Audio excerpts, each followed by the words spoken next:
Jadi sepanjang kita berbuat baik, pasti akan ada tantangan, yang diantara tantangan itu sifatnya celaan.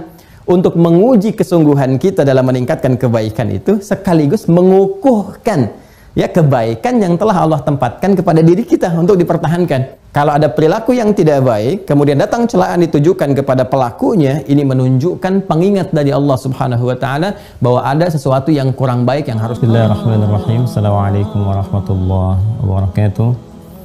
Alhamdulillahirabbil alamin, wassalatu wassalamu ala rasulillahil karim wa ala alihi wa sahbihi wa dzurriyyatihi wa ummatihi ila yaumiddin wa ba'd.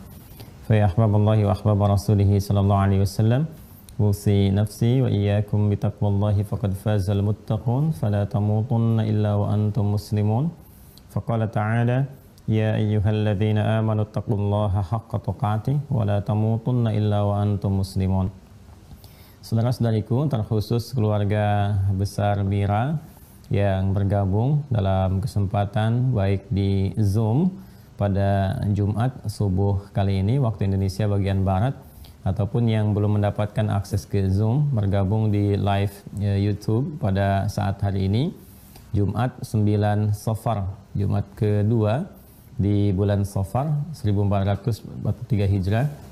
Semoga Allah Subhanahu wa taala senantiasa memberikan kemuliaan kepada kita semua dan kesempatan untuk memperbaiki aktivitas kita sehingga lebih baik dibandingkan dengan hari-hari sebelumnya yang telah kita lalui. Baik, untuk hari ini teman-teman sekalian di keluarga besar Mira khususnya, kita akan belajar tentang satu hal yang penting yang kita jadikan sebagai pembuka pertemuan kita, karena ini hari Jumat.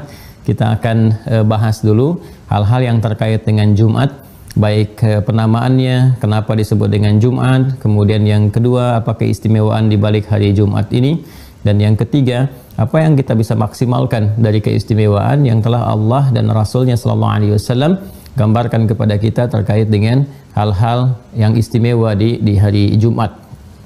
Baik, yang pertama kita akan coba lihat tentang penamaan hari Jumat ini, ya, kenapa kemudian ada nama Jumat dan di situ disyariatkan kepada kita untuk menunaikan ibadah di hari ini. Kita gali dengan referensi dulu ya, sehingga kajian kita lebih bersifat ilmiah sifatnya. Dan dari sini nanti teman-teman juga bisa lacak. Insya Allah kalau sudah masuk kepada pembelajaran yang sifatnya spesifik, saya juga akan tunjukkan beberapa referensi-referensi, sehingga dari situ nanti kita bisa gali lebih dalam. Teman-teman juga bisa miliki dengan mencari, ya, mungkin di toko-toko kitab atau buku tertentu, dan boleh jadi kalau ada kesempatan yang spesifik kita bisa intisarikan, berikan khulasah sehingga nanti lebih mudah untuk dipelajarinya. Baik, kita mulai dengan yang pertama tentang pengertian dan sejarah tentang hari Jumat. Referensi pertama ada kitab namanya Raudhul Unuf, ya. Raudhul Unuf ini nggak bersama saya kitabnya saat ini, tapi bisa saya tuliskan dulu. Dan teman-teman juga insya Allah saya kira ini bisa di googling juga ya, bisa di googling. Nah, nama kitabnya Raudhul Unuf, ya, gini ya, pakai hamzah ya, bukan pakai ain. Nah, seperti ini, Raudhul Unuf fi tafsiri, nah, tafsiri as-sirah an-nabawiyah, ya, Ibn Hisham. Ibn Hisham. Ya, ini kitabnya Raudhul Unuf fi Tafsir Sirah An-Nabawiyah di Ibn Hisham. Ini sangat populer sekali ya kitab ini, dan yang Raudhul Unufnya ini ditulis oleh Muhammad bin Abdurrahman, ya, As-Suhaili.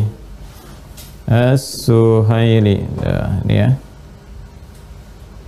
Nah, seperti ini, atau dikenal dengan Abul Qasim As-Suhaili, ya. Ini kitabnya sangat terkenal sekali. Abul Qasim As-Suhaili ini atau Muhammad bin Abdurrahman As-Suhaili ini seorang luar biasa alim, minal ulama, kalangan yang sangat alim.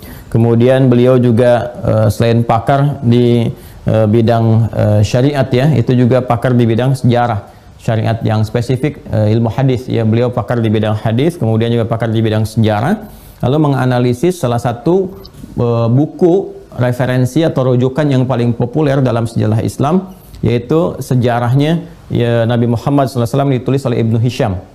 Jadi Ibnu Hisham ini teman-teman sekalian, atau Abdul Malik Ibnu Hisham, nama lengkapnya Abdul Malik, ya kan? Ibnu Hisham, ya. Ya, Al-Himyari Al-Basri, Al-Himyari. Jadi ada dua versi tentang Ibnu Hisham ini. Ada yang mengatakan dia di Mesir, ya, asalnya dari Mesir. Ada yang mengatakan dia dari Basrah, di wilayah Irak, ya.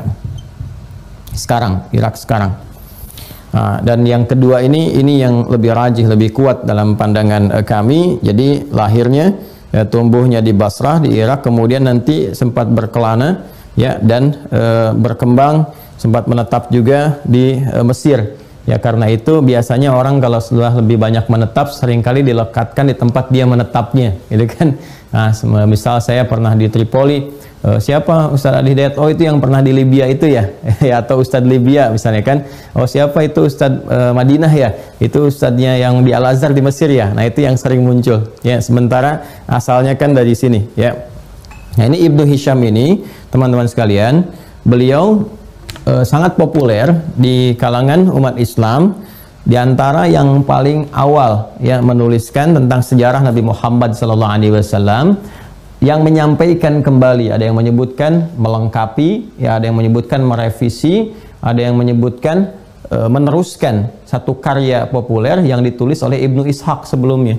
Jadi kalau kita lihat sejarah, buku tentang sejarah Nabi ya sallallahu alaihi wasallam, atau disebut dengan Sirah Nabawiyah, ya, Sirah Nabawiyah. Nah, ini yang pertama kali menulis, yang paling populer ya di kalangan ahli sejarah, itu namanya Ibnu Ishaq.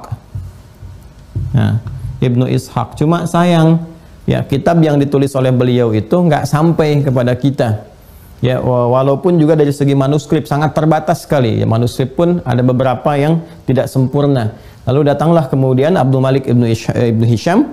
Ya, Ibnu Hisham inilah yang kemudian melengkapi tulisan atau karya dari Ibnu Ishaq, yaitu terkait dengan sejarah Nabi atau Sirah Nabawiyah, dikembangkan oleh Ibnu Hisham, dilengkapi sampai kitab-kitab atau buku-buku yang sampai kepada kita yang terkait dengan sejarah Nabi itu nggak lepas dari karyanya Ibnu Hisham. Ya, termasuk di pesantren-pesantren, di universitas itu sering sekali penggalian karyanya Ibnu Hisham yang melengkapi atau bahkan merevisi dan meneruskan karyanya Ibnu Ishaq. Ya, Ibnu Hisham sendiri dia lahir 218 Hijrah, ya. Baik. Nah, di karya Ibnu Hisham ini tentunya setiap masa, setiap era ada perkembangannya sendiri, ya. Kemudian juga ada kelengkapan pengetahuan. Kalau kita kan sekarang karya dengan teknologi, ya, zaman digital. Jadi kitab-kitab bisa digitalkan, dilacak juga, ya, dikembangkan dan sebagainya. Tentunya setiap era, setiap zaman bisa melengkapi informasi-informasi yang didapatkan sebelumnya dengan pencarian-pencarian yang lebih luas. Jadi kalau di ilmu hadis misalnya Al-Imam Al-Bukhari, Al-Imam Muslim dulu jalan, nanti saya tunjukkan saat masuk ilmu hadis. Saya juga ada petanya gitu ya. Peta bagaimana para ulama ini itu berjalan kaki gitu. Ada yang jalan kaki, ada yang coba pakai bighal, itu jenis kendaraan perpaduan antara kuda dengan keledai. Ya, ada yang naik kuda dan ada yang naik unta, ada yang macam-macam lah. Rata-rata mereka berjalan kaki untuk mendapatkan hadis Nabi Shallallahu Alaihi Wasallam, walaupun satu hadis, ya kan? Nah, sekarang kita eranya kan sangat mudah sekali, ya. Kitab didigitalisasi, jadi di-scan dari kitab aslinya, kemudian dikembangkan, disampaikan kepada kita dengan metode yang gampang, sekali klik kita temukan sesuai dengan versi kitab-kitab asli hasil dari pencarian mereka. Bahkan kita bisa gabungkan dari referensi berbagai macam kitab yang bisa kita dapatkan. Ya, eranya bisa berubah. Nah, ini yang mau saya katakan, di era Ibnu Ishaq tidak sama dengan Ibnu Hisham. Apa yang didapatkan di era Ibnu Ishaq dilengkapi oleh Ibnu Hisham. Apa yang didapatkan di eranya Ibnu Hisham, nah ini juga dilengkapi kembali atau dijelaskan, ya, melalui penjelasan-penjelasan yang lebih kaya informasi oleh siapa? Oleh Muhammad bin Abdurrahman As-Suhaili, atau dikenal dengan Abul Qasim As-Suhaili, lewat kitabnya disebut dengan Raudhul Unuf fi Tafsir Sirah An-Nabawiyah li Ibnu Hisham. Nah, ini termasuk kitab yang jadi rujukan.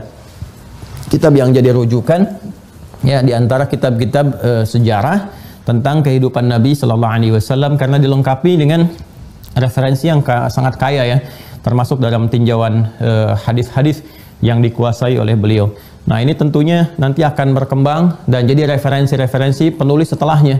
Ya, misalnya ada Syekh Mubarakfuri punya kitab Ar-Rahiqil Makhtum, itu juga termasuk kitab yang bagus, yang kontemporer. Atau sejarah Muhammad SAW oleh Muhammad Hussein Haikal misalnya kan, dan lain-lain sebagainya. Tapi yang paling fenomenal diantaranya adalah kitab ini karena dia menjelaskan kitab-kitab klasik di masa lalu dengan pendekatan informasi yang modern yang bisa kita dapatkan saat ini. Baik, di dalam kitab tersebut teman-teman sekalian ada juga informasi yang menjelaskan kepada kita tentang sejarah munculnya hari Jumat ya. Yang pertama yang penting saya sampaikan kepada kawan-kawan sekalian, sebelum kita masuk ke hari Jumat, kita mengenal dulu tata kehidupan masyarakat jahiliyah. Di zaman jahiliyah pun mereka sudah beraktivitas dan mereka juga sudah mendapati nama-nama dalam setiap hari itu dalam sepekan. Ya, dimulai dengan hari yang pertama itu mereka masukkan dengan hitungan angka untuk memudahkan. Ya, jadi yang unik di jahiliyah itu kadang mereka ambil misalnya satu momentum ya untuk penanggalan atau tahun melalui pendekatan peristiwa yang muncul pada saat itu. Tapi kalau untuk hari-hari paling gampangnya mereka gunakan dengan angka untuk memudahkan. Ya, jadi kalau peristiwa-peristiwa besar digunakan untuk tanggal-tanggal atau tahun-tahun tertentu, seperti Rasulullah SAW misalnya lahirnya di tahun apa? Tahun gajah. Kenapa disebut tahun gajah? Karena ada peristiwa penyerangan di tahun itu yang terjadi dari Raja Abraha dari wilayah Yaman yang datang ingin menghancurkan Ka'bah, dan kemudian hancur dia di sekitaran Ka'bah itu ya oleh pemiliknya, yaitu oleh Allah Subhanahu wa taala, dihancurkan mereka semua, sehingga peristiwa yang terjadi di tahun itu populer dengan nama tahun gajah. Jadi setahun itu disebutnya tahun gajah ya, terkait dengan peristiwa-peristiwa. Tapi kalau dalam hari-hari maka perhitungannya atau penamaannya menggunakan nama hitungan untuk memudahkan. Misalnya hari pertama mereka namakan Al-Ahad. Ya, Al-Ahad paling gampangnya gitu kan, diserap ke dalam bahasa Indonesia hari Ahad. Ya, jadi dari dulu kita itu sebelum datang nanti masa penjajahan ya, khususnya dari Portugis. Ya, Portugis kan lebih awal datang ya, sekitar 1511 ke Nusantara pada saat itu. Kalau kita baca sejarah nanti lebih dalam kita akan temukan turunan-turunannya. Jadi Al-Ahad itu yang pertama. Kemudian yang kedua teman-teman sekalian dinamakan Al-Isnin. Isnin ya, itu dari kata Isnin yang kedua ya. Jadi kalau kita pertama Al-Ahad, hari pertama ya, termasuk tadi saya katakan di Nusantara juga menggunakan kata Al-Ahad, lalu datang kemudian Portugis dan berkembang menjadi minggu sampai sekarang ya. Jadi asalnya apa? Ahad, kedua Isnin. Ketiga ya, Ats-Tsulatsa. Ats-Tsulatsa. Saya ulangi ya. Pertama Al-Ahad, hari Ahad. Kedua Isnin. Isnin itu dua ya, diserap ke dalam bahasa Indonesia menjadi Senin. Jelas ya? Kemudian yang ketiga Tsulatsa. Tsulatsa ya, tiga dari kata Tsalatsa. Tsulatsa dari kata Tsalatsa. Diserap ke dalam bahasa Indonesia menjadi Selasa. Selasa itu hari ketiga. Yang keempat itu Arbi'ah. Al-Arbi'ah dari kata Arba'ah. Ya, diserap ke dalam bahasa Indonesia menjadi Rabu. Ya, Rabu tuh. Kemudian kelima Al-Khamis. Khamis dari kata khamsah ya, diserap ke dalam bahasa Indonesia menjadi Kamis. Ingat ya, diserap ke dalam bahasa Indonesia menjadi apa? Kamis ya. Jadi kalau saya tuliskan begini, Bismillah, ini saya tulis dulu. Masya Allah, ini apa namanya, penting ya, saking pentingnya sulit dihapus tuh. Jadi antum juga apa namanya harus sulit untuk lupa ya, harus ingatan dipertajam. Jadi yang pertama Al-Ahad ya, Al-Ahad begini ya, terusnya Ahad. Kemudian yang kedua Al-Itsnain, Itsnain kan, Senin diserap ke dalam bahasa Indonesia jadi Senin. Dan yang ketiga Ats-Tsulatsa, seperti ini, diserap ke dalam bahasa Indonesia menjadi Selasa.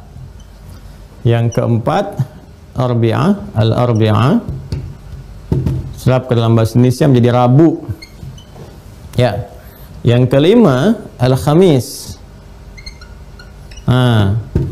diserap ke dalam bahasa Indonesia menjadi Kamis. Ini ya. Baik, ini Ahad, Al-Ahad, Senin, Selasa, Rabu, kemudian apa? Dan Kamis. Nah, lalu hari yang keenamnya ini menarik nih, dia tidak menghadirkan bentuk bilangan. Nah, ini yang agak unik nih, dia menghadirkan bentuk sebuah momentum, yang harusnya tadi saya katakan di awal kan, ya pada kaidah dasarnya di kehidupan masyarakat Arab pada saat itu, khususnya di jahiliyah, mereka menamakan hitungan harian dengan menggunakan angka, ya, atau menggunakan bilangan seperti ini. Tapi ketika masuk di hari yang ke-6, ya, hari yang ke-6, mereka namakan dengan Yaumul Arubah. Al-Arubah.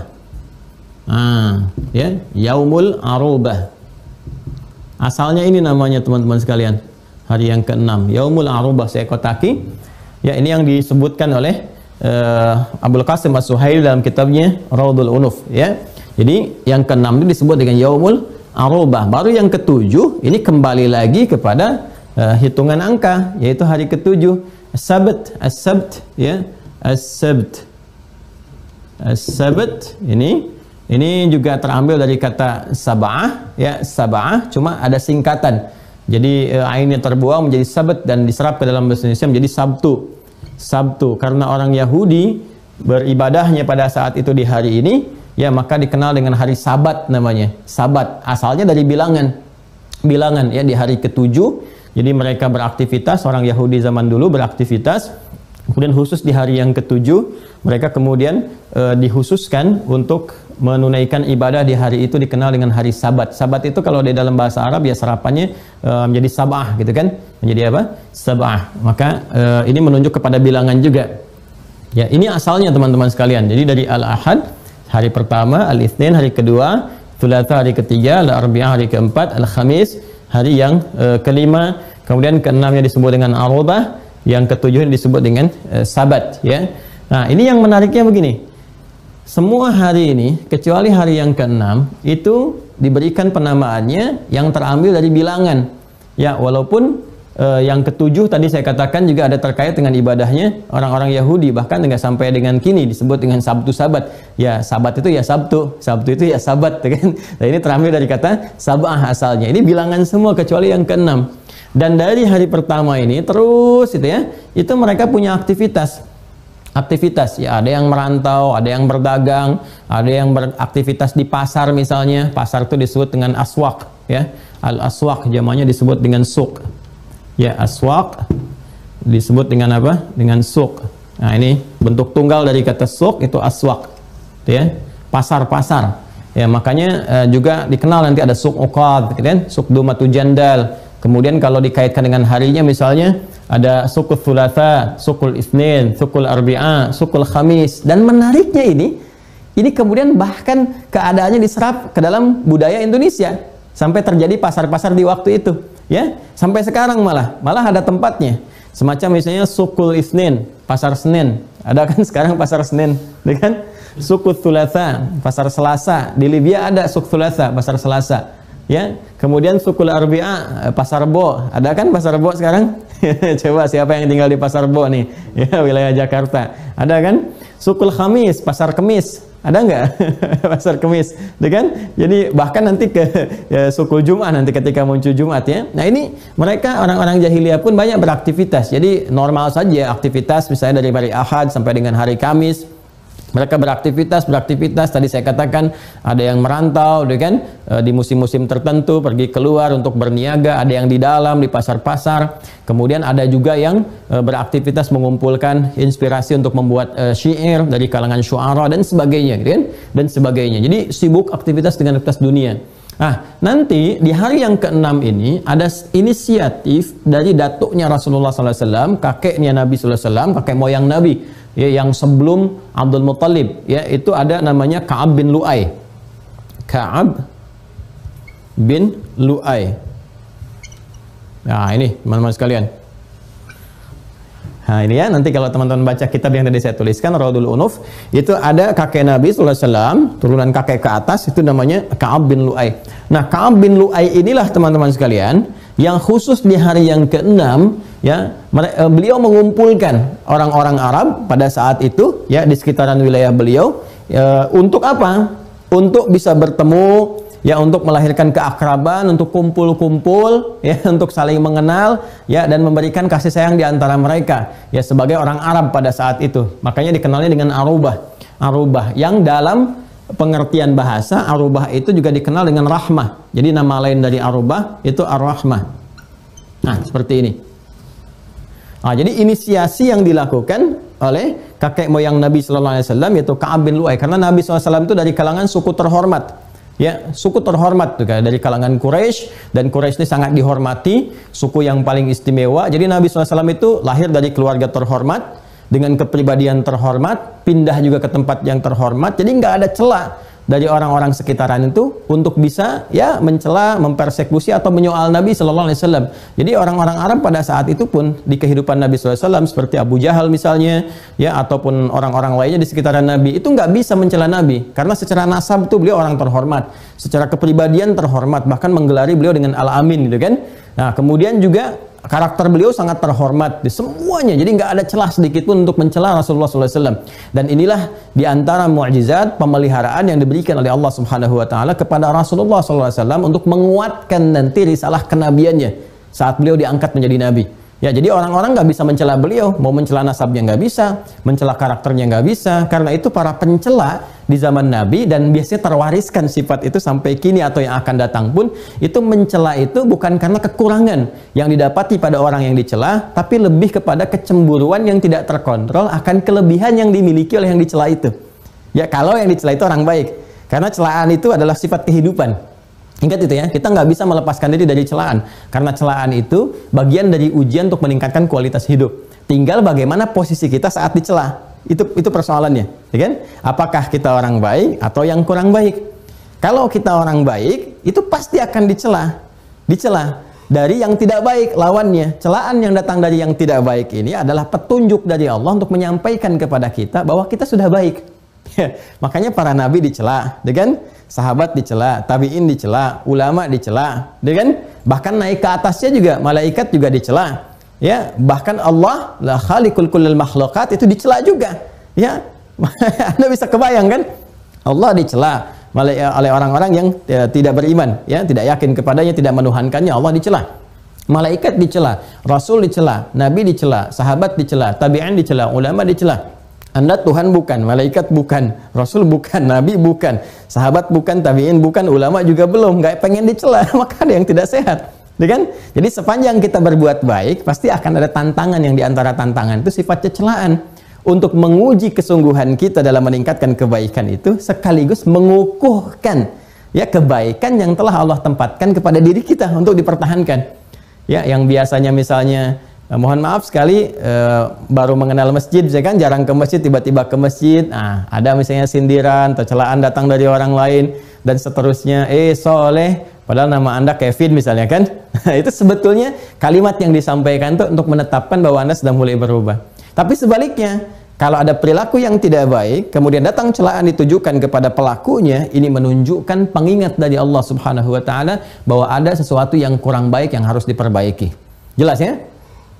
Jadi saya kembali ke sini, ini banyak beraktivitas di hari-hari ini sehingga Datuk Nabi Sallallahu Alaihi Wasallam, kakek moyang Nabi Sallallahu Alaihi Wasallam bernama Ka'ab bin Lu'ay berinisiatif dari semua kesibukan itu tetap dikumpulkan oleh beliau, ya kalangan masyarakat itu, ya dari suku-suku yang ada pada saat itu dikumpulkan untuk menunjukkan sifat arubah. Ya, sebagai komunitas atau warga Arab pada saat itu untuk saling bisa bertemu, ya kalau kita bahasa kita namanya silaturahim misalnya kan, bisa berkumpul, bisa berdialog, bisa macam-macam, sehingga nanti mereka juga punya satu tempat, kalau kita semacam DPR-nya gitu kan, mereka bisa berkumpul di situ, bisa dialog, memetakan kehidupan dan sebagainya. Itu kalau dibuka musim haji atau umrah, kalau teman-teman dari Hotel Hilton itu, Hotel Hilton kan nanti ada Grand Zamzam, ya dari Grand Zamzam itu kalau di kanannya sofa, ke kirinya nanti sedikit ada celah, kemudian ada Hotel Hilton yang dari krem ya warnanya kalau tidak keliru. Kemudian di depannya itu maju ke depan sedikit ada kipas angin, tempat wudhu, toilet, kipas angin kedua ya yang ada setelah tempat wudhu itu. Nah itu posisinya dulu tempat berkumpulnya pembesar-pembesar di suku-suku Quraisy, kalau kita semacam DPR-nya gitu kan, pusat diskusi, pusat dialog dan sebagainya. Nah, yang paling menarik adalah dikumpulkanlah orang-orang pada masa itu untuk mendapatkan esensi dari Yaumul Arubah, yaitu Yaumur Rahmah, hari untuk saling memperhatikan gitu kan, hari berkasih sayang, hari untuk kumpul dan sebagainya. Hanya sayang kemudian setelah masa-masa itu berlalu, ya jadi berubah Ya, jadi yang tadinya kumpul gitu kan, saling berbagi dan saling memperhatikan itu berubah kemudian jadi ajang pamer diantaranya. Ya, apa yang jadi ajang pamer itu ya? Semua orang beraktivitas itu bisa memamerkan hasil karyanya selama sepekan. Jadi kalau yang berniaga, ya orang-orang kaya, jadi di akhir pekan itu unjuk kekayaan, gitu kan, tampil. Ya, kemudian juga misalnya yang sudah dapat syair kan terkenal sekali kalau syair itu. Ya, di tingkat yang terkenal itu pada saat itu tajir. Tajir itu pedagang. Ya, jadi tajir itu bukan orang yang kaya banget atau kebangetan kayanya. Dari bahasa Arab tajir itu namanya pedagang. Ya, kamu tajir gitu kan. Nah, itu maksudnya kamu pedagang. Ya, kamu pedagang gitu. Jadi tajir itu pedagang. Yang kedua syair. Syair itu orang yang suka menulis ya puisi-puisi Arab. Jadi kalau nanti ada 7 bait disebut dengan qasidah. Dan itu sangat populer, sangat dihormati di kalangan masyarakat jahiliyah pada masa itu. Ya, kemudian ada sahir, tukang sihir. Ya, ada kahin, dukun. Jadi nanti dalam sepekan nih semua punya aktivitas. Yang dukun bikin jampe-jampe, yang sihir cari kalimat-kalimat. Nah, nanti yang paling menarik itu hari ke-6 itu dikonteskan. Ya, dikonteskan. Jadi misalnya dari kalangan tajir siapa yang paling kaya nih gitu kan, pamer harta. Nanti dari kalangan syair, ya syu'ara itu menyampaikan karya, dilombakan, dipamerkan. Nanti yang paling bagus itu karyanya, dikumpul mereka di tadi pusat-pusat hiburan tadi, di pasar-pasar, Suq Uqad, ya, Suq Dumatul Jandal dan sebagainya. Nah, itu mereka dikompetisikan. Nanti yang paling bagus syairnya, teman-teman sekalian, itu dari 7 urutan pertama. Ya, 7 urutan pertama. Jadi nanti dari 7 ini yang paling urutan 1, 2, 3, 4 sampai dengan 7 yang paling bagus dituliskan hasilnya mereka semua itu di dinding Ka'bah, ditempelkan. Ya, di sebuah kain ditulis dengan tinta emas. Disebut nanti dalam ilmu adab, di pelajaran adab itu dengan nama Sab'ul Mu'allaqat. Ya, Sab'ul Mu'allaqat. Jadi 7 terbaik, karya terbaik dari para penyair yang ditempelkan di dinding Ka'bah. Yang kelak di masa Islam akan diganti dengan kain kiswah dan diganti tulisan itu dengan Al-Quran. Ini asal kain kiswah ya pada mulanya itu. Jadi penutup Ka'bah itu asalnya bukan kain kiswah yang bertuliskan Al-Quran. Pada awalnya di masa jahiliyah itu hasil kompetisi yang muncul di sekitaran para penyair untuk membanggakan diri. Maka ada Sab'ul Mu'allaqat. Pemimpinnya Amirus Syu'ara, dikenal dengan Imr al-Qais. Ya, dia punya rumus di ilmu arud itu dengan baharnya tawil namanya. Tawilun nahudunal buhuri fadailu fa'ulun mafa'ilun fa'ulun mafa'ilu kifanabki min dhikra habibin wa manzili bisaqtili wa bainad dakhuli fahawmali. Ya, nanti kalau sedikit kita belajar bahasa Arab nanti saya singgung sedikit-sedikit ya. Nah, jadi ini asalnya bagaimana nanti penutup Ka'bah itu sebagai sebuah asalnya syiar ya yang terhormat untuk ibadah berubah kemudian menjadi syiar untuk pamer. Ya, penutupnya itu. Jadi sama yang kahin misalnya dukun, sahir, tukang sihir gitu kan. Itu juga mereka akan pamer siapa yang paling hebat. Nanti yang paling hebat itu yang punya pengaruh untuk menentukan aktivitas spiritual di kalangan masyarakat jahiliyah. Apa diantaranya kalau para pedagang misalnya ingin mulai merantau, ada yang pergi ke Yaman, ada yang pergi ke Syam, yang dengan turunnya surah Al-Quraisy itu diabadikan li'ila fi Quraisy, kan? Ila fihim rihlatasy syita wa shaif. Itu mereka kalau sebelum pergi itu nanti tanya dulu ke dukun. Ya, tanya ke dukun, tanya ke tukang sihir, apakah di perjalanan nanti aman atau tidak, kan? Apakah nanti dapat hasil bisnisnya bagus atau tidak. Maka nanti mereka akan mulai menyampaikan jimat-jimat, termasuk mengundi, termasuk tatayur. Tatayur tuh menerbangkan burung. Ya, jadi burungnya diterbangkan, kalau balik lagi, nah ini lucu juga ya, kata dukunnya bilang aman di jalan. Ya, nah tapi kalau burungnya nggak balik lagi, dia bilang nggak aman, jangan berangkat. Nah, kalau ditanya kenapa gitu nggak aman ya, burung aja nggak balik apalagi kamu. Jadi itu ada tatayur yang dimunculkan oleh mereka. Nah, ini jadi ada dukun, ya, ada tukang sihir, kemudian juga ada tajir, tadi kompetisi lomba-lomba kekayaan, siapa yang paling kaya itu yang paling dihormati. Ya, siapa yang paling kaya itu yang paling dihormati. Makanya nanti di masa-masa di awal-awal era dakwahnya Nabi SAW kita mengenal tipikal orang-orang kaya di sekitaran kehidupan Nabi SAW. Seperti Abu Sufyan misalnya, ya termasuk juga Abu Lahab, ya paman Nabi sendiri SAW. Ya termasuk nanti ada juga beberapa kalangan yang lain-lain yang sebagian di antara mereka masuk Islam seperti Abu Bakar As-Siddiq radhiyallahu taala anhu, Utsman bin Affan radhiyallahu taala anhu, dan Abdurrahman bin Auf radhiyallahu taala anhu. Ada yang memilih dengan kekufurannya, ya, dan ada yang di akhir-akhir periode masuk Islam, ya seperti Abu Sufyan bin Harb, ya, dan sebagainya.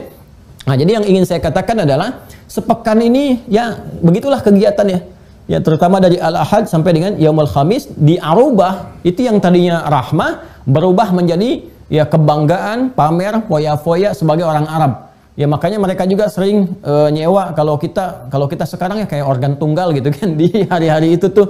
Jadi ada pemusiknya, penarinya, macam-macamnya. Dan itu nanti kelak ada yang terkait dengan Jumat juga. Kebiasaan itulah yang berlangsung terus ya pada masa awal era Islam. Jadi begitu di awal era Islam Nabi SAW berdakwah itu kebiasaan tuh masih ada. Hari Jumat kumpul-kumpul, foya-foya dan sebagainya.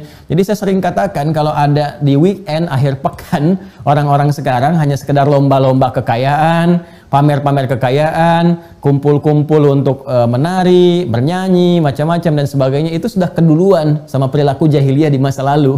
Ya, karena itulah kemudian ketika banyak orang sudah mulai beriman, dengan bersyahadat dan berkomitmen untuk menuhankan beribadah kepada Allah dengan mengikuti tuntunan yang dibawa Rasulullah SAW, maka Allah Subhanahu Wa Taala memberikan hadiah kepada orang-orang beriman ini untuk bisa mulai merubah dan menata perilaku hidupnya. Ya, bagaimana di antara cara yang diturunkan oleh Allah untuk merubah itu lewat Rasulullah SAW dengan memberikan sebuah momentum yang baru, ya, dengan esensi yang sangat luar biasa, diliputi oleh keutamaan dan keistimewaan yang dahsyat yang nggak ditemukan sebelumnya. Bahkan umat-umat sebelumnya, umat sebelum Nabi Muhammad SAW itu berusaha, nabi-nabi mereka, orang soleh di antara mereka untuk meminta ini. Ya, tapi Allah hanya berikan kemudian kepada umatnya Nabi Muhammad SAW dengan keutamaan nabinya. Jadi orang Yahudi mendapatkan hari Sabtu, orang Nasrani mendapatkan hari Ahad, kan? Maka Allah Subhanahu Wa Taala sendiri yang menamakan kemudian hari yang ke-6 ini, yang tadinya Yaumul Arobah, namanya bukan langsung dari lingkaran orang-orang atau manusia sekitarannya. Kalau Sabat kan masih dalam istilah mereka, itu kan dari penamaan angka. Ahad juga sama. Tapi hari yang ke-6 ketika orang-orang mulai beriman, mendekat kepada Allah, dari Yaumul Arobah dirubah oleh Allah untuk orang beriman menjadi Yaumul Jumu'ah. Yaumul Jumu'ah. Itulah teman-teman sekalian asal mulanya, awalnya penamaan ini menjadi berubah. Walaupun dari segi sejarah ada pendekatan yang mengatakan nama Jumat sudah ada sebelumnya, tapi yang paling rajih, yang paling kuat adalah dari peristiwa ini. Jadi sebelumnya yang ada pun tidak terkait jauh dengan apa yang kita bahas dalam kesempatan pagi hari ini. Inilah kemudian yang menjadikan orang-orang beriman oleh Allah Subhanahu Wa Taala diberikan sebuah konsepsi baru, cara berpikir yang baru, cara menata kehidupannya yang benar. Dari Yaumul Arobah diberikan nama khusus dengan nama Yaumul Jumu'ah. Ya, Yaumul Jumu'ah. Dan juga yang paling menariknya ditandai dengan turunnya surah ke-62 itu dengan namanya yaitu surah Al-Jumu'ah. Ya, surah Al-Jumu'ah. Nah, saya tuliskan sini ya. Ya, saya hapus sedikit aja deh. Bismillah.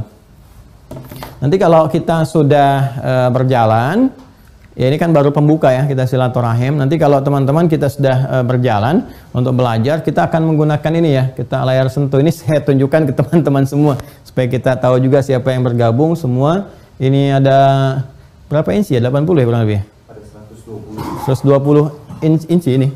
Oh, 85. 85 ya, ini 85 inci. Nanti kita akan menggunakan media ini.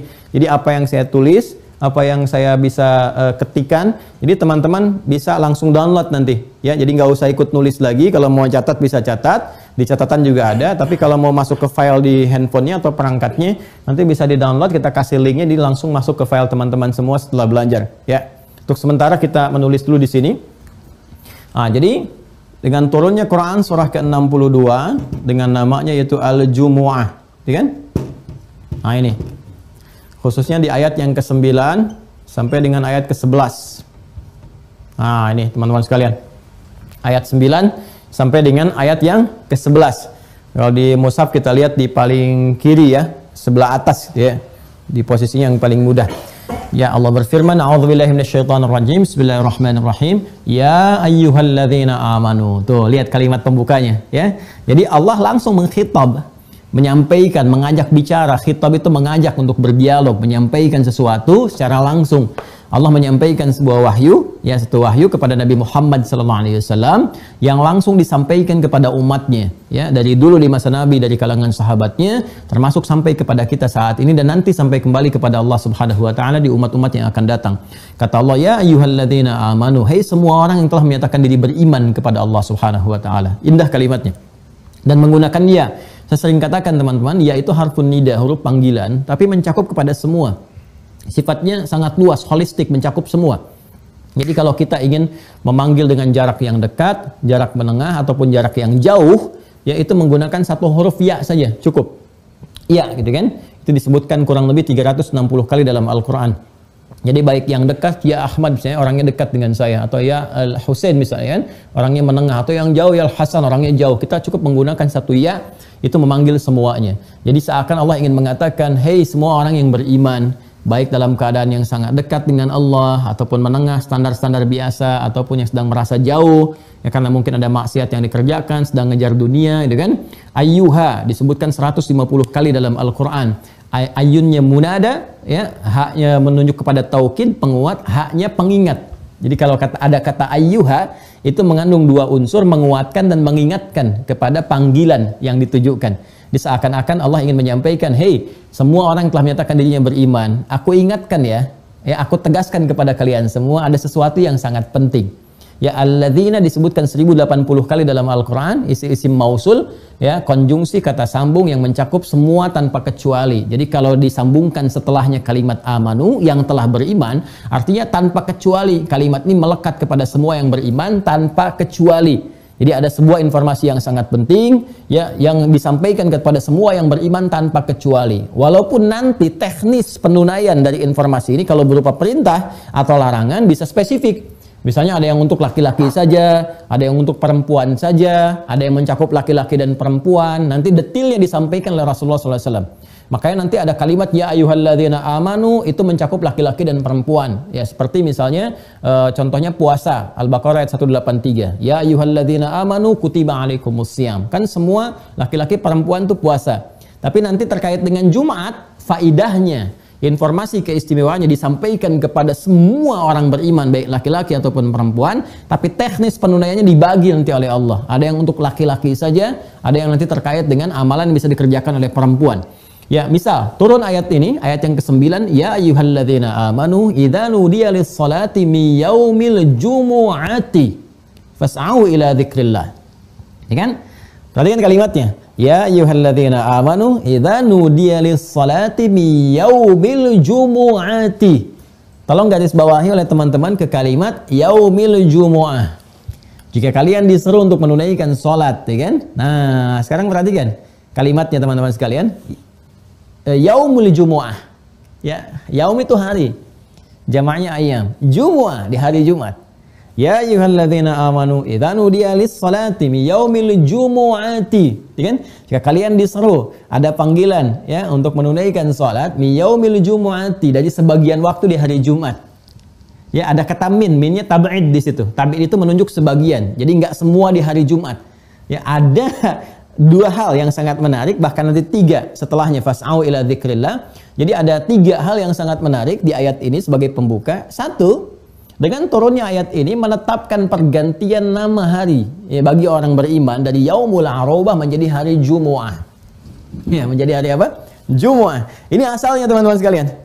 Ya, jadi yang tadi yaumul arobah dengan konsepsi yang tadi, foya-foya di akhir pekan, pamer, ya, saling berbangga, menunjukkan lomba-lomba banyakin harta, ya, kemudian juga ya larut dalam kehidupan dunia dan sebagainya. Lalu diganti oleh Allah Subhanahu wa taala karakteristik orang beriman, cara berpikirnya, pola berkehidupannya. Nggak boleh seperti itu kata Allah. Ya, yang sudah beriman itu imannya mesti menunjukkan perbedaan dengan yang belum beriman. Imannya mesti membawa dia pada pola hidup yang baru, yang tidak sama dengan sebelum-sebelumnya. Ada perubahan dalam dirinya, ada isyarat, ya, nilai-nilai keimanan yang memberikan spirit kepada bagian tubuhnya untuk bersikap berbeda dengan yang belum beriman. Apa perbedaannya? Kata Allah, kalau mereka yang belum beriman yaumul arobah, punya sifat-sifat arobah, berbangga sebagai orang Arab, yang telah terjadi perubahan tadi dari karakter mereka. Yang belum beriman suka poya-poya, cuma mengumpulkan harta, dalam sepekan tuh aktivitasnya cuma kejar dunia, berangkat gelap, pulang gelap, habis-habis itu sepekan dihabisin hasilnya buat pamer, buat menikmati hidup saja, ya, buat bersaing, yang weekendnya cuma dihidupkan untuk dunia saja, menunjukkan kehebatan dengan kedudukannya, bahkan datang ke tukang sihir, ke dukun dan sebagainya untuk memperkuat diri. Ya, itu belum beriman namanya. Ya, maka bagi orang beriman kata Allah, yaumul jumu'ah. Ya, kalian sudah beda. Ya, namanya berubah menjadi jumu'ah. Jumu'ah. Ya, nanti derivasi dari sini ada kata ijtima'. Asalnya dari kata al-jam'u. Sifatnya nanti menggunakan tak menjadi jumu'ah. Ya, apa maknanya Jumu'ah itu? Setidaknya ada 3 makna di sini. Satu, teman-teman sekalian, berkumpul. Ya, berkumpul. Jadi kalau kita ingin katakan perkumpulan yang banyak, yang rapat, yang kuat, yang solid, ya, bukan hanya sekedar kumpul ya. Yang berkumpul, yang rapat, yang kuat, yang solid, itu kita bisa gunakan satu nama namanya Jumu'ah. Jumu'ah. Ya, jadi dari nama ini saja memberikan kesan kepada kita orang beriman itu sifatnya bersatu, solid. Ya, orang beriman itu sifatnya kuat, menguat. Jadi kalau sudah beriman, sesama beriman itu, ya ada kesan yang harus dibangun, bangun persatuan, bangun kekuatan. Ya, makanya berkumpul itu menunjukkan kekuatan, syiar persatuan.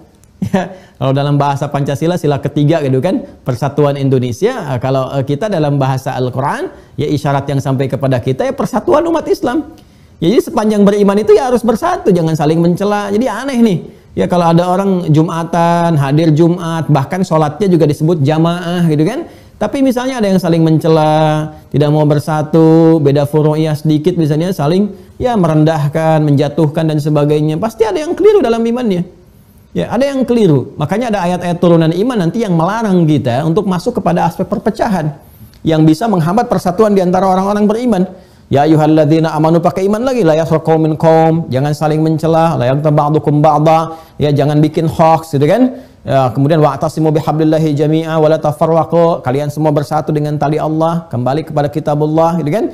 Kitabullah itu apa di antaranya? Ayat-ayat yang mengajak kita bersatu, wa la tafarraqu. Ini Jumat itu mengajarkan kepada kita bagaimana kita bersatu dengan kuat, dengan rekat, dengan rapat. Makanya diapit ini ayat 61-nya dengan surat As-Saff.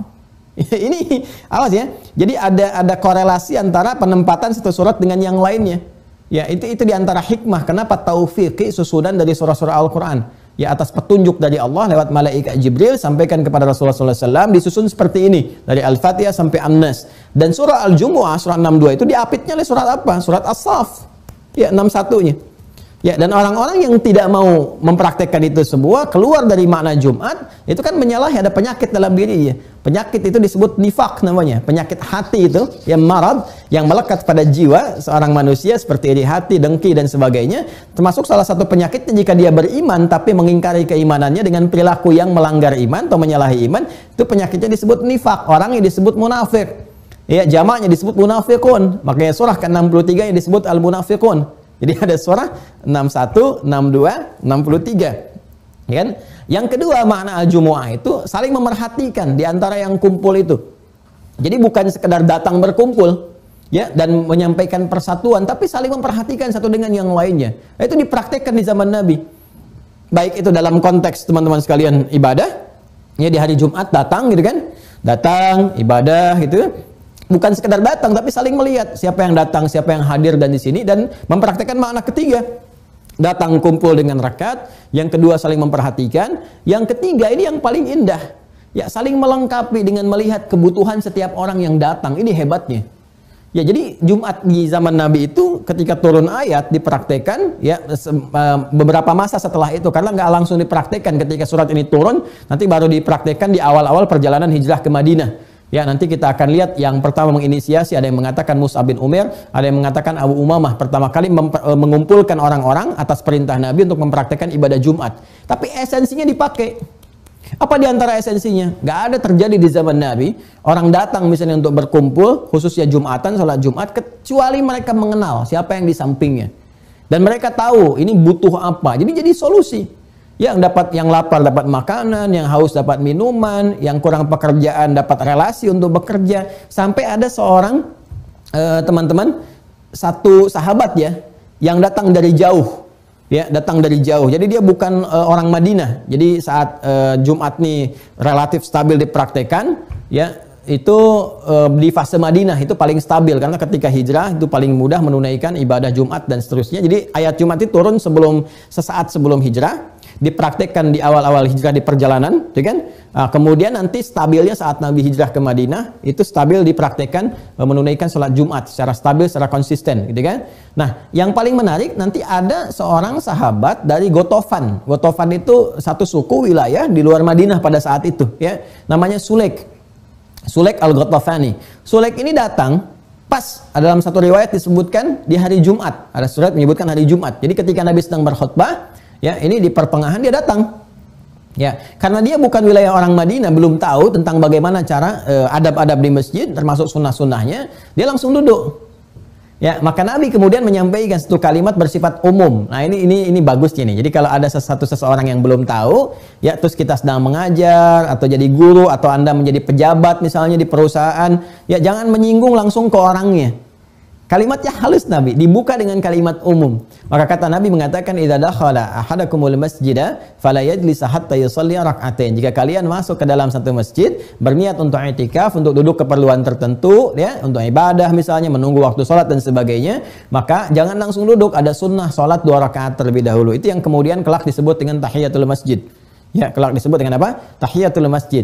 Tapi ketika kemudian kalimat Nabi itu disampaikan, orang-orang tahu, langsung orang melihat kan? Ya, Nabi memberi isyarat nih ada teman kita yang baru. Jadi hadis yang disampaikan Nabi bukan hanya menunjuk kepada satu syariat sunnah tahiyatul masjid, tapi juga memberikan isyarat kepada orang-orang sekitaran Madinah. Ini loh, ada kawan kita orang baru, bukan dari kalangan ahli Madinah. Barangkali dia datang ke sini selain Jumat nanti butuh perhatian. Makanya orang melihat semua ke situ. Ya, begitu selesai Jumat itu berlomba. Bapak Ibu sekalian, keluargaku itu Masya Allah, di zaman Nabi itu nggak ada orang yang punya persoalan kecuali sahabat-sahabat yang mereka itu hadir di sekitar Nabi berlomba untuk saling bisa membantu dengan kemampuan yang bisa mereka lakukan. Ada yang bisa ngasih referensi misalnya, ada yang bisa memberikan bentuk makanan, ada yang bisa memberikan bentuk arah pekerjaan, tapi sesuai dengan kemampuan masing-masing. Dan hebatnya mereka berlomba siapa yang pengen duluan, itulah Jumat. Jadi bagaimana iman itu?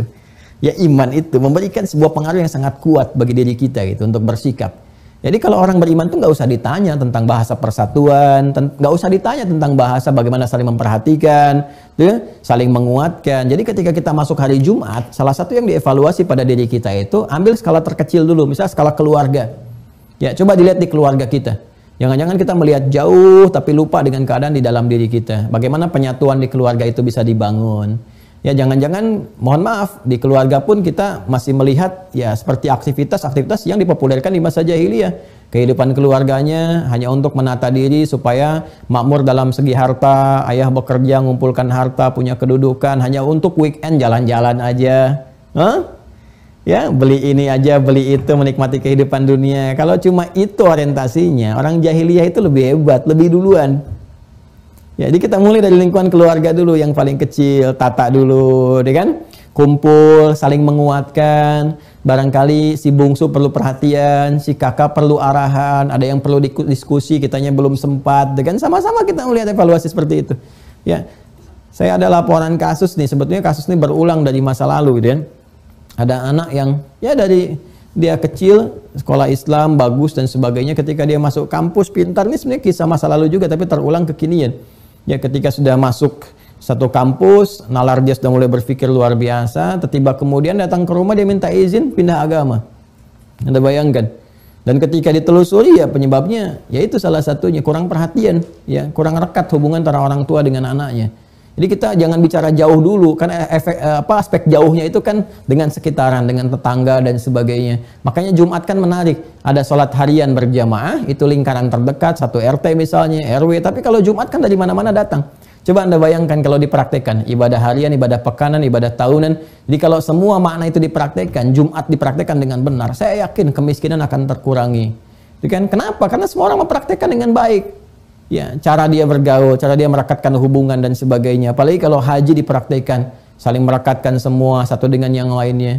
Ya, dan Allah memberikan kesan apa yang sangat dalam, fas'au ila dzikrillah. Kalau sudah muncul sepekan hari Jumat itu, fas'au ila dzikrillah, maka bergegaslah kalian semua untuk ingat kepada Allah. Ya, jadi untuk laki-laki ada ibadah spesifik salat, kan? Tapi semua diminta oleh Allah, baik laki-laki ataupun perempuan, coba ingat zikir kepada Allah. Ternyata ini bagian kedua terakhir yang ingin saya sampaikan sebelum masuk ke keistimewaan. Kita sejarah Jumat sudah tahu tadi. Ya, sekarang syariat Jumat juga muncul, ya, sudah disampaikan. Nah, yang paling menarik ketika Allah Subhanahu wa taala menyampaikan lewat ayat ke-9 ini, fas'au ila dzikrillah, bergegas untuk ingat kepada Allah, zikir kepada Allah. Ternyata Allah memberikan kesan evaluasi kepada kita. Pada kita semua tanpa kecuali. Ya, zikir itu semua aktivitas yang kita kerjakan yang mampu mengingatkan dan mendekatkan diri kita kepada Allah. Ya, kita ingat Allah, zikir, Ya, zikir dan mendekatkan. Jadi bukan sekedar ingat, tapi membangun kedekatan dengan Allah. Jadi kalau kita berzikir nggak membuat kita dekat, maka ada yang kurang sempurna dalam zikirnya. Jadi bukan sekedar kita mengingat ya, dalam konteks misalnya kita membaca sesuatu, ingat tapi nggak membuat kita dekat. Nah ini ada yang belum sempurna, bukan salah ya, sekali lagi bukan salah. Ya dia dapat pahala dengan kalimat sesuai dengan niatnya, tapi manfaat dari situ belum sempurna dia dapatkan. Ya, misal semua kegiatan yang mendekatkan kita dengan Allah, kalimat thayyibah, ya, kalimat thayyibah, subhanallah, alhamdulillah, Allahu akbar, itu zikir namanya. Ya, Quran surah keempat An-Nisa ayat 103. Fa idza qadaitumus salata fadhkurullaha qiyaman wa qu'udan wa 'ala junubikum. Kalau Anda telah tuntas mengerjakan salat, maka berzikirlah kepada Allah. Makanya setelah kita salat kan berzikir kan? Ya, untuk melengkapi, jangan-jangan saat salat kita nggak ingat Allah. Ya, saat sholat itu kita ingat pekerjaan, kita ingat jemuran, kita ingat handphone, macam-macam. Dalam sujud ingatnya yang lain, maka yang kurang-kurang itu dilengkapi setelah itu dengan zikir. Ya, untuk membuat diri kita itu, karena bedanya orang sholat dengan yang belum sholat, setelah sholat itu ingat Allah. Makanya disebut sholat. Ya, seakar dengan kata silah, wusul, sampai terhubung. Ya, bermakna doa, yaitu doa. Doa itu kenapa disebut doa? Karena saat berdoa kita terhubung dengan Allah. Harusnya setelah sholat itu kita punya hubungan yang baik dengan Allah, terhubung, ingat, merasa dekat. Kalau terhubung dengan Allah, terjaga diri kita. Ya nggak mungkin pulang dari Jumatan habis sholat tertukar sendal. Nggak mungkin, ini kayaknya punya saya nih. Oh ini mirip-mirip dipakai, padahal ke masjid nggak pakai sendal misalnya, kan? Apalagi ngambil kotak Jumat misalnya kan, sama. Anda pulang dari situ kan setelah Jumatan kerja lagi ke kantor, nggak mungkin nulis teman-teman sekalian ngetik kelebihan 0 misalnya, kelebihan angka. Ya, atau menempatkan sesuatu tidak pada tempatnya. Nggak mungkin, mustahil. Kenapa? Karena sedang terhubung dengan Allah. Ya, nggak mungkin memperhatikan yang haram. Nggak mungkin suami melihat kepada yang haram yang bukan mahramnya. Ya, nggak mungkin istri juga melihat kepada yang haram yang bukan mahramnya, dan sebagainya. Ya, jadi semua kalau sudah terhubung itu baik. Baik, nah itulah zikir. Ya, selain itu apalagi misalnya doa. Doa itu disebut zikir. Quran surah ke-7 misalnya Al-A'raf. Ya, ayat 205 itu. Wadhkur rabbaka fi nafsika tadarruan wa khifatan wa dunal jahri minal qaul, dan berdoalah engkau dengan kesungguhan jiwamu, ya, dengan menghamba kepada Allah. Disebutnya berdoa itu dengan zikir. Karena saat berdoa kita merasa dekat dengan Allah. Dan kedekatan itu yang menjadikan doa kita cepat terkabul. Jadi kalau Anda hanya berdoa diucapkan di kalimat, nggak sampai ke dalam hati, itu pengabulannya boleh jadi gitu ya, tidak secepat yang kita harapkan. Ya, karena ada kehusyuan, tadarruan wa khifatan wa dunal jahri minal qaul. Tadarruan itu bahasa yang merendah, yang sampai ke dalam hati, ke dalam jiwa. Itu diantara adab dalam berdoa. Ya. Kemudian apa lagi? Baca Al-Quran. Baca Al-Quran itu termasuk zikir, karena Al-Quran itu disebut zikir. Quran surah ke-15 ayat 9. Inna nahnu nazzalna dzikra wa inna lahu lahafizun. Kami yang telah turunkan Al-Quran sebagai zikir. Makanya ketika Anda baca Al-Quran, Anda merasa lebih dekat dengan Allah kan? Ya. Ya, kemudian apa lagi? Mengulang-ulang menghafal Quran, itu bagian dari zikir. Menghafal itu nilainya 4 kali lebih tinggi dari sekedar baca. Karena itu kalimat zikirnya pun disebutkan 4 kali. Di Quran surah ke-54 Al-Qamar ayat 17, ayat 22, ayat 32, ayat 40. Walaqad yassarnal Qur'ana lidzikri fahal mim muddakir. Kami telah mudahkan Al-Quran untuk diingat, dihafalkan. Nah, mengingat, menghafal itu disebut zikir. Jadi penghafal Quran yang benar itu adalah penghafal Quran yang menghafal Qurannya, yang dengan Quran itu menjadikan dia ingat dan dekat dengan Allah. Jadi kalau dia menghafal Quran, surat apapun menjadikan dia kurang dekat dengan Allah, ada yang salah dengan hafalannya. Ya, dia hafal Al-Ikhlas, Qul huwallahu ahad. Dia hafal, tapi lisannya bisa mengatakan semua agama misalnya sama, menuju pada Tuhan yang sama, cuman caranya beda-beda dan sebagainya. Maka hafalan itu belum memberikan kesan kepada jiwanya. Kalau dia diniatkan dengan kalimat itu, bukan karena ketidaktahuannya, dengan yang harus belajar pengetahuan. Nah, ini kalimat-kalimat yang teman-teman sekalian bernuansa zikir. Jadi membangun kedekatan. Apalagi misalnya sholat. Ya, sholat, ketika sholat itu disebut zikir. Quran surah ke-20 Thaha ayat ke-14. Innani anallahu la ilaha illa ana fa'budni wa aqimis salata li dzikri. Saya Allah, kata Allah, nggak ada Tuhan selain saya. Kan? Maka sembah saya, Tuhankan saya, pertuhankan saya, sembah saya. Cara menyembah Allah itu lewat sholat. Apa itu sholat? Faidahnya lidzikri, sebagai pengingat kepadaku untuk membangun kedekatan denganku, kata Allah. Ya, makanya kalau selesai sholat itu keadaan kita menjadi lebih dekat, lebih terhubung dengan Allah, seperti saya sampaikan tadi. Nah, maka zikir itu semua aktivitas yang mendekatkan kita dengan Allah. Nah, ada yang sifatnya ibadah seperti yang tadi saya sampaikan, ada yang sifatnya muamalah. Ternyata Anda bekerja pun bisa dizikir. Kalau pekerjaan Anda itu untuk membangun kedekatan dengan Allah. mencari nafkah misalnya kan, supaya dapat sesuatu yang dijadikan kita membangun kedekatan dengan Allah. Kelebihan hartanya bisa dipakai untuk zakat, untuk infak, ya, mengimplementasikan apa yang Allah perintahkan. Atau paling minimal bawa harta ke rumah supaya beli pakaian yang layak dipakai untuk sholat, dipakai untuk baca Al-Quran, berkehidupan yang baik. Itu ketika Anda niatkan demikian, zikir. Bahkan kalau Anda hanya menatap langit pun, menatap sekitaran di bumi, terus Anda ingat Allah, mendekatkan diri Anda dengan Allah, itu disebut zikir. Ya, makanya setiap bangun pagi, kita bangun dari tidur, setiap bangun dari tidur, teman-teman sekalian, itu kan kita diminta untuk menjadikan aktivitas sebagai zikir. Yang saya sampaikan kemarin, yang di tuntunan sunnah Nabi saat bangun dari tidur. Di Abu Daud nomor hadis 1367. Ya, apa yang Nabi lakukan saat bangun, kata Ibnu Abbas radhiyallahu taala anhuma, ya, bima ma'na kana Nabi sallallahu alaihi wasallam idza taiqadha min naumihi fajalasa wa masaha bi yadihi min athari naumihi. Ya, faqara min khawatimi surah Ali Imran. Nabi itu kalau bangun dari tidur duduk terlebih dahulu, menghilangkan bekas kantuknya dengan tangan yang diduga bersih. Setelah itu beliau membacakan ayat penutup di surah Ali Imran. Dari mana dibacanya? Dari inna fi khalqis samawati wal ardi wa ikhtilafil laili wan nahari la ayatin li ulil albab. Ayat 190, 191-nya alladzina yadhkuruna Allaha qiyaman wa qu'udan wa 'ala junubihim wa yatafakkaruna fi khalqis samawati wal ard. Rabbana ma khalaqta hadza batila subhanaka faqina 'adzaban nar. Tuh. Jadi kita diingatkan dari sejak bangun, jadikan aktivitasmu sebagai zikir.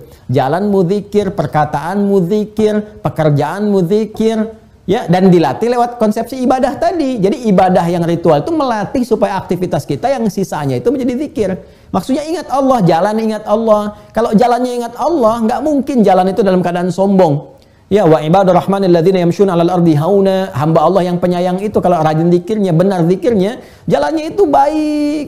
Bukan jalan pamer, bukan sekedar jalan kaki ya. Ada jalan pakai kendaraan misalnya, nggak ada orang pamer kendaraan. Ya, nggak ada orang tampil pengen kelihatan dengan jalan, ingin dianggap orang yang hebat, terhormat, ingin dipandang begini begitu, tidak. Itu baru jalan, dan nggak mungkin kakinya dipakai ke tujuan-tujuan yang maksiat, nggak mungkin karena sedang zikir. Tangan, mata berzikir nggak akan melihat yang kotor, lisan berzikir nggak akan bicara yang tidak baik, gitu ya. Nah, itu konsepsi kehidupan kita. Jadi kalau kita mengamalkan satu ayat ini saja, ya, untuk benar-benar berzikir, demi Allah saya katakan semua manusia jadi baik. Jadi baik, karena nggak ada konsepsi yang buruk di sini, semua baik. Nah, setiap pekan kita diminta oleh Allah untuk mengevaluasi diri. Hei hambaku, kata Allah, kamu kan mengatakan sudah beriman. Aku minta bukti nih, imanmu mana? Coba deh dalam sepekan kamu evaluasi. Jangan-jangan sepekan ini kamu sibuk cari dunia. Sepekan ini yang kamu keluhkan dunia lagi, sehingga beban kamu itu terasa berat karena duniamu, karena pekerjaanmu itu. Ya, padahal kata Allah, kalau kamu benar dengan konsepsi hidup yang telah aku tunjukkan, tenang hatimu. Coba lihat, bukankah di antara faedah zikir, manfaat zikir untuk membangun ketenangan jiwa? Buka Quran surah ke-13, Ar-Ra'd ayat ke-28. Ya, ala bi dzikrillahi tatma'innul qulub. Yakinkan pada dirimu kalau zikirmu benar kepada Allah, dampaknya ke hati akan tenang. Coba kalau nggak percaya, Anda kalau sedang baca Quran lebih tenang kan hatinya? Lebih tenang. Jadi kalau Anda sedang punya masalah, alih-alih bikin status yang tidak jelas, lebih baik apa? Lebih baik baca Quran. Lebih baca Quran, buka mushaf, baca Quran, itu minimal walaupun solusi belum datang pada saat itu, tapi hati Anda tenang. Daripada Anda bikin status yang nggak jelas. Nggak nyangka ya kejadiannya begitu, ya itu sedang nyangka namanya. Ketika Anda mengatakan nggak nyangka, Anda sedang nyangka. Paham ya? Jadi itu konsepsi yang dibangun, minimal hati kita tenang. Ala bidzikrillahi tatma'innul qulub. Ya makanya banyak orang itu yang ketika dia tidak benar menjalani konsepsi hidupnya sesuai dengan apa yang Allah tetapkan itu, jadi beban hidup itu. Padahal konsepsi hidup dunia itu kan menyenangkan, menenangkan. Ya, Nabi Adam tuh ketika diturunkan memulai misi di dunia, itu pengiringannya jelas sekali di Al-Baqarah Quran surah kedua ayat 38. Ya qulna habitu minha jami'a fa imma ya'tiyannakum minni huda faman tabi'a hudaya fala khaufun 'alaihim wala hum yahzanun. Kan? Ayo sekarang Adam misimu dimulai, turun ke bumi bersama pasanganmu. Ya kan? Nanti kamu berhidup berkeluarga dan sebagainya, berketurunan, ya kan? Nah, nanti saat kamu beraktivitas itu aku turunkan petunjuk hidup, hudan. Ya kan? Kalau kamu ikuti petunjuk itu, aku jamin kehidupan kamu di bumi fala khaufun 'alaihim wala hum yahzanun. Pakai him tuh. Ya, kamu dan mereka nanti anak keturunan kamu setelah kamu itu aku jamin mereka akan hidup dengan tenang, fala khauf tidak gelisah, wala hum yahzanun dan mereka tidak akan bersedih. Ya, senang. Jadi tenang dan senang. Jadi kalau berkeluarga menenangkan, menyenangkan, di pekerjaan menenangkan, menyenangkan, sepanjang apa? Mengikuti hudan, petunjuk yang Allah berikan. Petunjuk untuk umat Nabi Muhammad, hudannya disebut Al-Quran. Nabi Musa mendapatkan hudan disebut apa? Taurat. Quran surah 17 ayat 2. Wa ataina Musal kitaba, ya, waja'alnahu hudan li bani Israel. Kami berikan kepada Musa itu kitab namanya Taurat. Al-Imran ayat 3. Nazzala 'alaikal kitaba bil haqqi musaddiqan lima baina yadayhi wa anzala at-Taurah li Musa. Injil li Isa alaihi salam namanya hudan. Nabi Muhammad dapat Al-Quran, itu juga hudan. Al-Baqarah ayat 185. Syahrul Ramadan alladzi unzila fihi al-Quran hudan linnas. Sementara Al-Quran pun disebut dengan zikir. Inna nahnu nazzalna dzikra. Jadi Al-Quran disebut hudan sebagai petunjuk. Di antara fungsi petunjuk itu sebagai zikir. Jadi kalau kita benar menjalani kehidupan sesuai dengan apa yang disampaikan dalam Al-Quran, berzikir dengan benar, maka di antara manfaatnya tenang. Nah, dalam sepekan ini kita diminta mengevaluasi. Jadi Jumat itu hari persatuan, hari saling memberi perhatian, hari berkasih sayang, tapi sekaligus hari evaluasi berkehidupan. Hei, tuh ada yang nunjukkan zikir pagi dan petang. Ya, silakan pagi, petang, Nabi Zakaria itu zikir pagi dan petang. Yang pertama kali diperintahkan zikir pagi dan petang itu Nabi Zakaria. Ya, Nabi Zakaria ketika diberikan karunia putra oleh Allah Subhanahu wa taala, Yahya namanya, itu perintahnya berzikir pagi dan petang di Quran surah ketiga Ali Imran ayat 40 sampai dengan ayat ke-41. Ya. Sudah? Jadi kalau kita baca dari situ di paling kanan ya, di sebelah atas dari ayat 38, 39, 40, 41. Qala rabbi anna yakunu li ghulamun wa qad balaghani al-kibar wa imra'ati aqir. Qala kadzalika Allahu yaf'alu ma yasha. Qala rabbi ij'alni ayah. Qala ayatuka alla tukalliman nasa ya thalathata ayyamin illa ramza. Ya, kemudian setelah itu apa? Ya, dan bertasbihlah, berzikirlah kepada Allah ya bil asyi wal ibkar, dan setiap pagi dan petang. Jadi ya Allah, bagaimana aku punya anak sementara aku dalam keadaan sudah sepuh, istriku juga divonis monopause dan mandul, maaf kan, secara medis gak punya keturunan. Ya kata Allah demikian, kalau Allah sudah menetapkan jadi ya jadi gitu kan. Maka yang mustahil pun menurut manusia kata Allah nggak ada yang mustahil. Apa tandanya? Tandanya kalau kamu sudah mendapatkan tanda-tanda itu, ya istrimu mulai mengandung, gitu kan? Kemudian kamu jangan bicara dulu selama 3 hari, ya. Kemudian setelah itu sibukkan diri kamu untuk zikir kepada Allah, bertasbih, memuji Allah setiap pagi dan petang. Maka dari situ nanti terus terwariskan. Wariskan itu asar, jalan tapak yang dipijaki itu asar namanya. Jalan itu ada yang berupa jalan fisikal, ada yang berupa jalan petunjuk. Ya, maka kalau dikumpulkan disebut ma'fur, sifatnya disebut ma'furah. Maka ada namanya al-azkar al-ma'furah, zikir-zikir ma'furat. Ya, yang tersampai itu kepada Nabi sallallahu alaihi wasallam, sampai kepada kita dituliskan oleh para ulama. Ada karya misalnya Al-Imam An-Nawawi, ada karya yang lain-lain dikumpulkan, zikir-zikir yang menuntun kita untuk berzikir kepada Allah. Tapi esensinya sebetulnya zikir-zikir itu dikumpulkan untuk memberikan pedoman kepada kita bagaimana dalam berkehidupan, bukan sekedar dihafalin, bukan sekedar dibaca, membaca itu untuk tahu isinya. Ya, karena itu saya ingin mengakhiri jumpa kita di pagi hari ini. Jumat salah satunya adalah untuk berevaluasi. Ya, momentum untuk berevaluasi diri. Coba lihatlah. Ya, kan kita sudah menetapkan diri Allah sebagai Tuhan. Kita berjanji akan beribadah dan kita meyakini akan berpulang kepada Allah pemilik kita. Ya, kita akan pulang, ya, yakin kita akan meninggal, kan? Coba tanyakan jujur kepada diri kita sendiri, apa akan hidup selamanya? Sementara di sekitaran kita sudah ditunjukkan bukti yang nyata. Banyak yang meninggal, teman kita tiba-tiba nggak ada, dicari infonya telah meninggal, kan? Kerabat kita, bahkan keluarga kita. Coba lihatlah. Ini menunjukkan bahwa kita pun sama dengan mereka setelah berpulang. Pertanyaannya, setiap pekan diminta evaluasi oleh Allah. Makanya setiap Jumat tuh duduk, merenungkan diri, melihat. Ya, suatu saat saya akan pulang gitu kan, saya akan kembali. Bekalnya apa? Makanya diingatkan Allah, evaluasi. Bekal pulang itu cuma satu, zikir. Zikir itu amal soleh yang terbaik.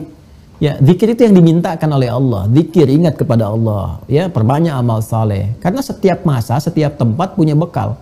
Kan sering saya katakan, Anda pergi ke tempat tertentu saja di dunia itu butuh bekal. Anda mudik butuh bekal. Ya, dari Jawa misalnya ke Sumatera butuh bekal. Ke luar negeri butuh bekal. Nah, ini kita mau keluar dunia, meninggalkan dunia, kita butuh bekal yang jelas. Apa diantara bekalnya? Zikrullah. Jadi malu ya. Dikasih 40 tahun, 50 tahun, untuk sekedar baca Al-Quran, ya masih belum sempat, ya sementara anak kecil 4 tahun mata nggak bisa lihat, ya nggak bisa lihat maksiat ditutup oleh Allah, ya, Masya Allah sudah ada yang khatam Al-Quran, bacaannya bagus, sudah ada yang hafal Quran, anak-anak sudah mulai ke masjid gitu kan, Masya Allah, sholatnya bagus, bahkan mereka pun belum baligh, ya belum berlaku hisab untuk mereka. Sementara saya, Anda, kita semua sudah dalam lingkup yang sebetulnya sangat terancam oleh perbuatan kita sendiri.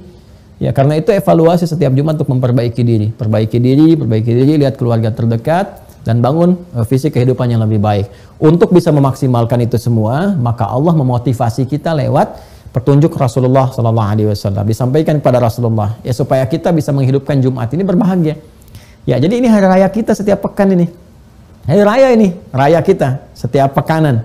Ya, makanya kita mengkhususkan ini untuk memaksimalkan kebaikan-kebaikan di hari Jumat ini. Maka dengan segala hal yang baik tadi, diberikanlah keistimewaan khusus untuk Jumat. Biasanya kan kalau semakin banyak keistimewaan diberikan, itu menunjukkan semakin bagus kan, semakin mulia kan. Ya, orang itu kan kalau punya banyak gelar yang bagus-bagus, menunjukkan kualitasnya bagus kan. Ya, sifat-sifat yang baik menunjukkan orang itu baik. Hari juga begitu, ketika diberikan kemuliaan yang bagus, menunjukkan dia semakin istimewa.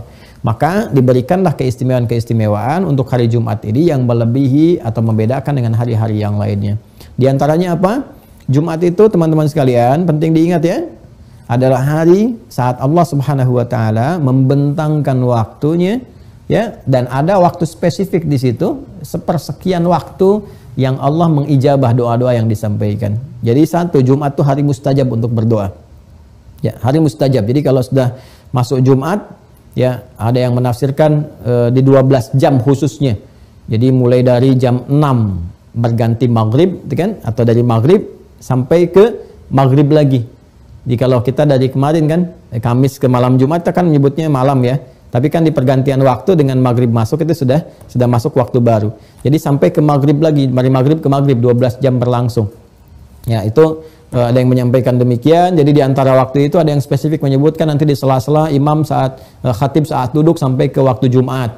Nanti ada yang ba'da asar, gitu kan? Bahkan doanya nanti yang seperti pernah saya ajarkan, ada yang diajarkan yang sampai kepada kita yang banyak dibacakan di hari Jumat. Allahumma kfina bihalalika an haramik wa aghnina bi ta'atika an ma'siyatik wa bi fadlika an man siwak. Ya Allah, cukupkan kami ya Allah dengan semua yang halal darimu, jauhkan dari yang haram, dan jadikan diri kami kaya dengan segala keutamaan darimu ya Allah. Kaya keutamaan dari Allah itu ya kaya untuk ibadah, kaya harta untuk bersedekah, untuk beramal, karya pikiran untuk berbuat sesuatu yang baik dengan pikiran kita. Ya, kemudian bifadlika amman siwak, dari berikan kami keutamaan dari hal-hal yang ada di kehidupan ini, ya, dan jadikan itu yang lebih utama dibandingkan dengan yang lainnya, dan berikan kami kemampuan untuk taat kepadamu, ya, dan menjauhi maksiat-maksiat. Terkumpul semua di situ, semua apa yang kita harapkan, ya. Jadi hari mustajab untuk berdoa, hari evaluasi diri, hari untuk meningkatkan ibadah. Bahkan saat Jumat pun ibadahnya spesial, ya. Kita mandi pun untuk Jumatan itu sudah dapat pahala sendiri. Pakai parfum mau Jumatan untuk laki-laki dapat pahala sendiri. Jalannya untuk Jumat dapat pahala sendiri. Perempuan-perempuan yang berzikir di hari Jumat, baik itu dia baca misalnya zikir-zikir kalimat thayyibah, sengaja belajar tafsir, hadis, memperbanyak doa, pahalanya juga dapat pahala sendiri. Itu kan? Kemudian apalagi ada ayat-ayat Quran, bahkan ada yang dikhususkan di Jumat itu. Ada misalnya surat Al-Kahfi, Al-Kahf, ada surat Yasin, itu ada hikmahnya tersendiri. Ya, surat Yasin menunjukkan evaluasi diri, surat Al-Kahfi menunjukkan tata cara kita dalam memetakan kehidupan, mau seperti apa kita beraktivitas, ya. Kemudian memotong kuku dan sebagainya. Itu semua menunjukkan keutamaan Jumat yang seharusnya kita sikapi berbeda dengan hari-hari yang lainnya. Sampai Al-Imam Al-Bukhari itu mengkhususkan satu pembahasan khusus di kitab beliau dari 97 pembahasan di topik yang ke-11. Beliau namanya dengan Kitabul Jumu'ah. Ini ada di saya nih. Ya, ini saya Al-Bukhari. Ya, ini Kitabul Jumu'ah di kitab yang ke-11 ini. Ya, di sini dirincikan. Ini kalau teman-teman sedang misalnya ingin tahu lebih banyak, ya beli yang ada terjemahannya misalnya. Kemudian ya setiap Jumat Anda bisa ambil satu hadis, baca, kemudian praktekkan. Ringan-ringan saja dulu ya. Jangan terlalu berat-berat, ambil satu, praktekkan, terus sambil evaluasi. Kalau boleh kita sharing dalam sepekan itu, teman-teman misalnya ya evaluasi mata dulu, ya dari pekan ini ke pekan depan. Bisa nggak kita menjaga mata kita untuk melihat yang tidak baik? ya untuk menghindarkan diri dari yang tidak baik. Ya, saya koreksi ya, untuk menghindarkan diri dari melihat yang tidak baik. Yang Allah perintahkan itu yang kita jaga. Kemudian nanti pekan berikutnya kita praktekkan dengan lisan. Pekan berikutnya dengan telinga, kalau mendengar yang baik-baik gitu kan. Dan sebagainya sampai ke ujung kaki. Ya, itu kurang lebih pembahasan di pagi hari ini. Ini kita baru silaturahim ya. Baru silaturahim dan untuk menunjukkan kesungguhan kita dalam belajar. Karena itu saya berharap dari apa yang kita bisa tampilkan, waktu, tenaga, pikiran, momentum, saya harapkan teman-teman juga sungguh-sungguh serius. Saya ingin sampaikan pengumuman sebelum kita berpisah.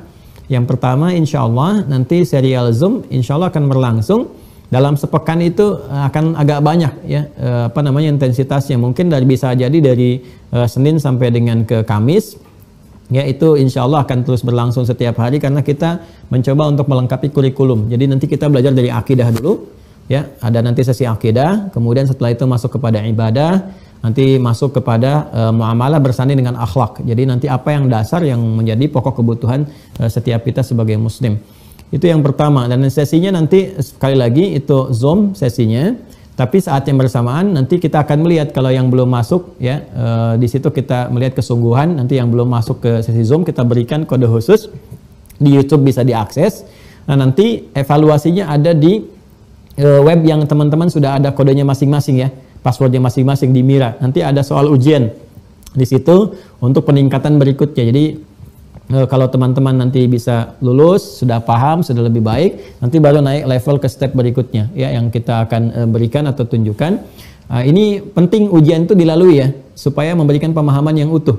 Ya, memberikan pemahaman yang utuh, yang benar ya. Jadi saya tidak menginginkan ada yang belajar nggak paham. Ya, saya ingin paham sehingga manfaatnya lebih terasa. Ya, manfaatnya lebih terasa. Ini yang pertama, teman-teman sekalian.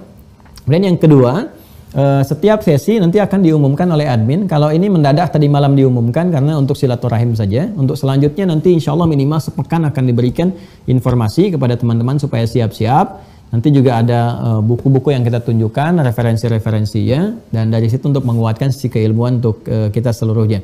Ya, saya kira yang terakhir sesi khusus untuk tanya jawab. Ya, jadi nanti dalam sepekan itu ada satu sesi di Zoom untuk tanya jawab, tapi teknisnya akan lebih bagus kalau teman-teman siapkan dulu pertanyaannya supaya nggak habis waktu kita untuk berdialog yang kadang-kadang mungkin sinyalnya nggak sama gitu ya.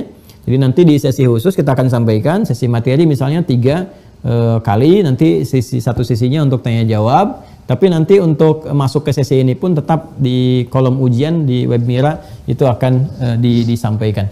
Baik, yang terakhir saya update, alhamdulillah untuk saat ini sampai perkembangan ini kita sedang fokus berjalan untuk bisa mengembangkan pesantren. Ya, alhamdulillah ini nanti saya tunjukkan ambil video baru yang tingkat SD. Jadi di pesantren kita itu kurikulumnya tersambung dari KB ke TK ke SD sampai nanti ke pesantren tingkat SMP, SMA.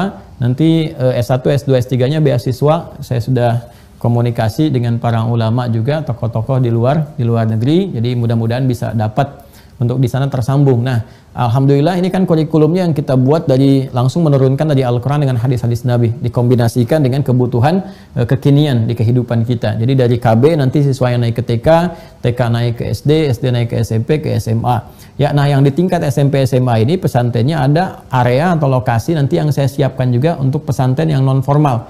Pesantren non formal itu seperti yang di Mira sekarang, kalau nanti sesinya udah agak tenang ya, pandeminya insya Allah kita berharap, berdoa dan berikhtiar mulai berakhir, nanti kita bisa undang teman-teman untuk bisa offline ya, bisa ketemu khusus silaturahim yang di santri yang di Mira. Jadi nanti pesantren yang sedang kita siapkan insya Allah juga ada satu area nanti untuk merasakan bagaimana teman-teman hidup di lingkaran pesantren, atau mungkin ada yang sudah pernah pesantren. Nanti mungkin saat santrinya libur, nah teman-teman yang diundang bisa tinggal di situ selama sepekan, 2 pekan, atau mungkin sebulan. Jadi nanti bisa belajar lebih intensif di sana. Saya nggak sebutkan lokasinya dulu karena khawatir seperti kejadian berapa tahun ke belakang, begitu kita share terbatas ternyata menyebar luas dan akhirnya yang terjadi tanah-tanahnya sudah mulai naik, nggak bisa dieksekusi dan agak keterlambatan. Jadi sekarang kita pindah lokasi, tapi yang SD itu sudah mulai 60% lah bangunannya sudah mulai cukup ada. Nanti kita update kepada teman-teman. yang mungkin nanti kalau yang SMP SMA belum utuh, mungkin yang SD ini juga bisa kita gunakan di satu waktu untuk silaturahim karena ada ruangannya juga yang cukup saya kira untuk bisa diadakan pertemuan. Saya kira itu untuk sementara pagi hari ini karena jumpa kita silaturahim, kita belum ada dialog. Insya Allah nanti di pertemuan berikutnya kita sajikan satu sesi khusus untuk bisa bertukar pikiran dengan teman-teman semuanya. Terima kasih atas perhatian dan pertemuan kita pada Jumat kali ini 9 Safar ya, dan mudah-mudahan dirahmati oleh Allah Subhanahu wa taala, tetap istiqamah, dan saya juga mohon doa mudah-mudahan tetap istiqamah, dijaga oleh Allah Subhanahu wa taala dan bisa berkumpul dengan Anda semua dalam satu kondisi yang lebih baik dalam ridha Allah Subhanahu wa taala. Allahumma taqabbal minna innaka antas samiul alim wa tub alaina innaka antat tawwabur rahim. Nahmaduka hamdan syakirin hamdan na'imin hamdan yuwafi ni'amahu wa yukafi mazidah. Ya Rabbana lakal hamdu wa lakal syukru kama yanbaghi li jalali wajhikal karim wa li 'azimi sultanik. Allahumma shalli wa sallim barik ala rasulikal karim nabiyyina Muhammadin wa ala alihi wa sahbihi ajma'in. اللهم تقبل منا إنك أنت السميع العليم وتب علينا إنك أنت التواب الرحيم. اللهم اكفنا بحلالك عن حرامك وأغننا بطاعتك عن معصيتك وبفضلك عمن سواك.